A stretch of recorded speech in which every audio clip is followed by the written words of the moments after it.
Answer అనేది రాయాల్సి ఉంటుంది. 8 into 5 40 మార్క్స్ సెక్షన్ బి నుంచి వస్తుంది. కాబట్టి ఆ క్వశ్చన్స్ ఏంటి అనేది ఒకసారి చూద్దాం.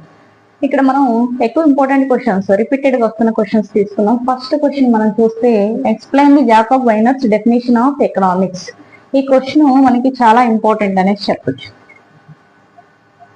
Next, analyze the characteristics of wants. 5 marks point of view important. Next, explain the properties of indifference curve. Indifference curve. Next, why a demand curve a negative slope from left to right. మనకి ఇక్కడ ఏమి ఇచ్చాడంటే negative slope from left to right. దీన్ని ఇంకో రకంగా కూడా అడుగుతాడు. ఏమంటాడంటే why a demand curve has a downward slope from left to right అని కూడా అడిగే ఛాన్స్ అనేది ఉంది.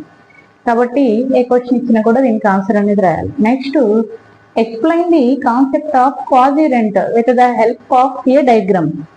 Quasi-rent help of a diagram అనేసి అంటున్నారు.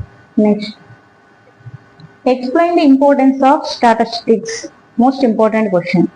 Next one, what are the sources of public revenue? Next, explain the difference between free goods and economic goods. Free goods and economic goods అంటే అలా ఈ క్వశ్చన్ రాయాలి. Next, what are the factors determined national income అంటే ఈ question రాయాల్సి ఉంటుంది.